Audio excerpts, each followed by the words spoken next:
কৃষ্ণ নমস্কাৰ।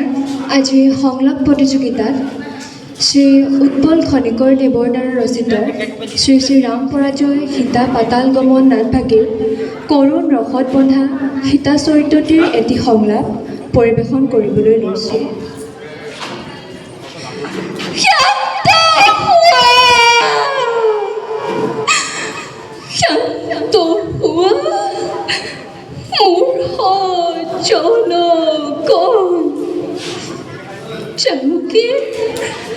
জানুকীৰ জয় ধ্বনিৰ আৰু নাই প্ৰয়োজন।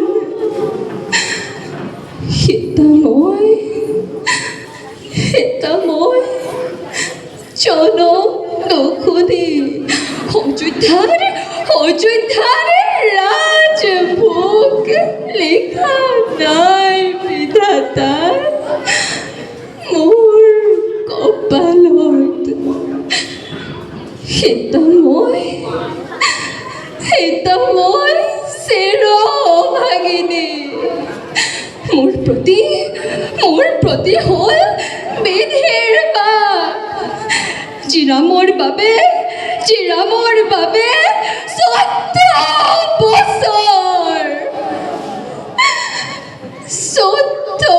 বছৰ সেই ৰামে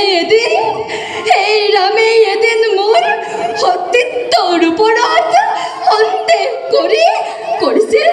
কৰিছিল অগ্নি পৰীক্ষা সমুদ্ৰৰ তীৰত। পুনৰ অযোধ্যাৰ সেৱনীয়া প্ৰজাৰ কথাত চলনাৰে ঠেলি দিছিল মোক জনহীন অৰণ্যৰ মাজত। সেইদিনা কিন্তু মোৰ মৰণেই আছিল কাম্যত। কিন্তু সেইদিনা ৰঘু বংশধৰ লৱ কুশ আছিল মোৰ গৰ্ভত। সেইমতেই কেৱল মহিৰ কৃপাত মিকিৰ কৰোণাত আজিও জীৱিত ৰাখিছো এই নিত জীৱন।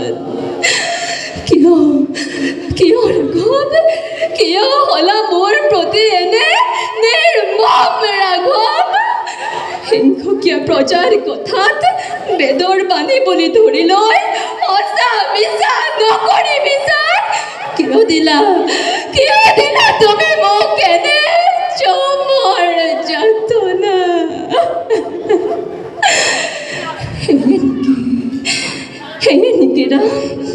সেয়ে নেকি ৰামৰ ধৰ্ম? সেয়ে নেকি ৰাম প্ৰজানুৰঞ্জন? ধন্যবাদ।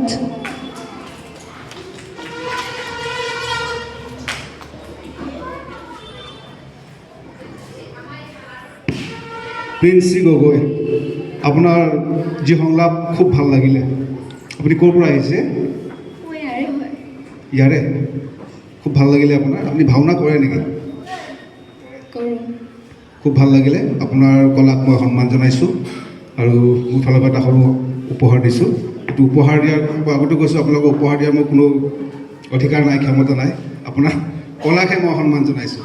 ঠিক আছে? Thank you. হ'ব থেংক ইউ।